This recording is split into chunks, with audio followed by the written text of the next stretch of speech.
Materi kali ini kita akan membahas tentang al-jumlatu al-fi'liyah. Dalam bahasa Arab ada dua macam kalimat. Yang pertama adalah jumlah fi'liyah dan jumlah ismiyah. Kita akan membahas jumlah fi'liyah. Apa yang dimaksud dengan jumlah fi'liyah? Mari kita simak di slide berikutnya. Jumlah fi'liyah adalah kalimat yang diawali dengan fi'il yang terdiri dari subjek, predikat, dan objek. Kata kerja diawali kalimat atau di awal kalimat dengan pola verb, subjek, dan objek. Dalam jumlah fi'liyah, apabila subjeknya atau fi'ilnya berupa muzakkar, berapapun jumlahnya, maka fi'il madhi tetap utuh, tidak ada perubahan.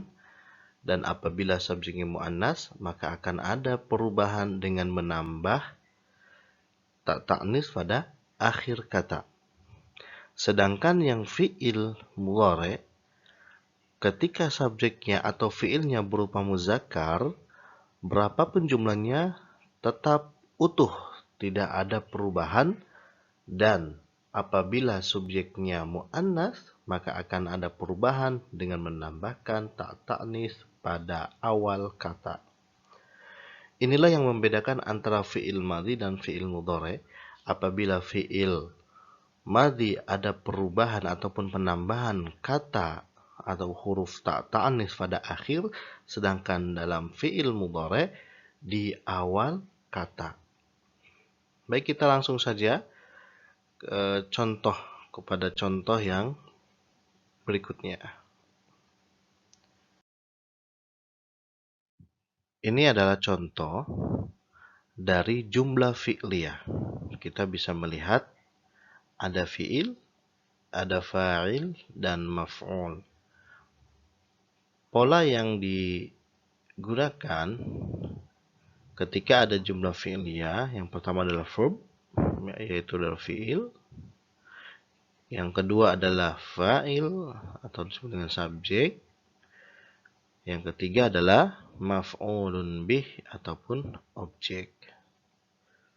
Kita lihat contoh nomor 1 dan nomor 2. Ini adalah contoh dari fi'il madhi. Fatahat Nabilatu Al-Qur'an. Kenapa dia menggunakan fatahat? Kita bisa melihat fa'ilnya ataupun subjeknya. Karena di sini Nabilah adalah seorang perempuan, maka kata kerjanya akan ada perubahan dan penambahan huruf ta'nis, sehingga dia akan berubah menjadi fatahat Nabilah, ya, dari kata fataha berubah menjadi fatahat. Fatahat Nabilatu Al-Qur'ana, telah membuka Nabilah sebuah Al-Qur'an. Contoh yang kedua, fataha Ahmadu wa Yusuf. Kita bisa lihat lagi subjeknya. Ahmad dan Yusuf ini adalah nama laki-laki, sehingga verbnya ataupun fiilnya tidak ada perubahan. Meskipun di sini nanti ada 3 nama, 4 nama, maka fiilnya tidak ada perubahan. Fataha Ahmad wa Yusuf Al-Qur'an. Telah membuka Ahmad dan Yusuf sebuah Al-Qur'an. Contoh berikutnya adalah fi'il mudhari, ya. Yang ketiga dan keempat ini adalah fi'il mudhari, di mana ketika subjeknya adalah muannas, maka fi'ilnya akan ada perubahan. Fi'ilnya akan ada perubahan. Contoh, taftahu Fatimatu wa Nabilatu Al-Qur'ana. Kita lihat lagi, ya. Di sini ada Fatimah dan Nabilah. Ini adalah nama perempuan, ya, nama perempuan. Nabilah dan Fatimah adalah nama perempuan, sehingga ada penambahan ta'nis di awal kata. Yang membedakan antara fi'il madhi dan fi'il mudhari, ketika fi'il madhi ada perubahan ataupun subjeknya mu'annas, maka perubahannya ataupun penambahan hurufnya di akhir, sedangkan fi'il mudhari di awal. Contoh yang kedua, yaftahu Ahmad wa Yusuf wa Hamidu al-Qur'ana. Lihat jumlahnya ada berapa di sini? Ada 3 nama. Ada Ahmad, Yusuf, dan Hamid. Fiilnya tidak berubah. Kenapa fiilnya tidak berubah? Tadi kalau kita lihat konsepnya, berapapun itu jumlahnya, ketika subjeknya muzakkar, maka fiilnya tidak ada perubahan sama sekali. Yaftahu Ahmad wa Yusufu wa Hamidu al-Qur'ana. Telah sedang membuka ya, kalau fi'il mudhari itu sedang ataupun akan. Sedang membuka Ahmad dan Yusuf dan Hamid sebuah Al-Qur'an. Baik. Kita lanjutkan di latihan-latihan pada slide selanjutnya. Latihan merubah fi'il ataupun verb pada kalimat fi'liyah. Baik. Sekarang kita bisa melihat ya, ada soal-soal di bawah ini, dia menggunakan contoh fi'il mudhari. Semuanya menggunakan fi'il mudhari. Yang pertama kita lihat adalah subjeknya. Ataupun fa'ilnya ya. Di sini ada Muhammad, al-banat, al-khatib, mu'minat, munafiqah, mujahidun, ya, al-muslimun.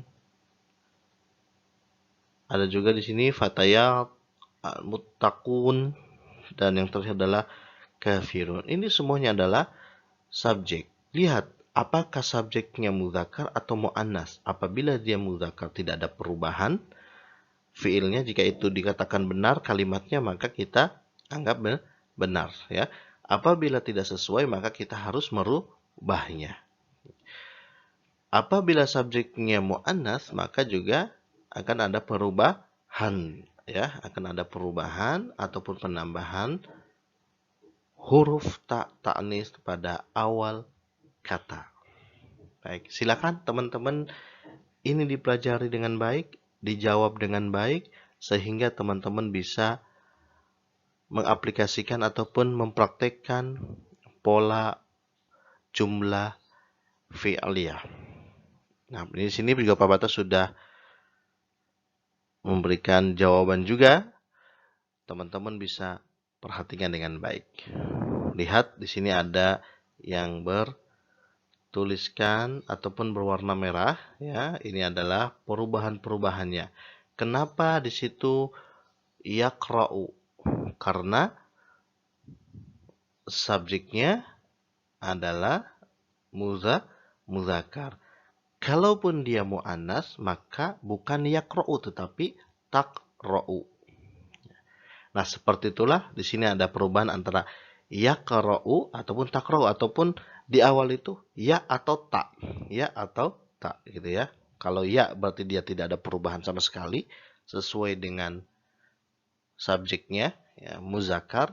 Kalaupun ada perubahan menjadi taqra'u, berarti subjeknya ada muannas.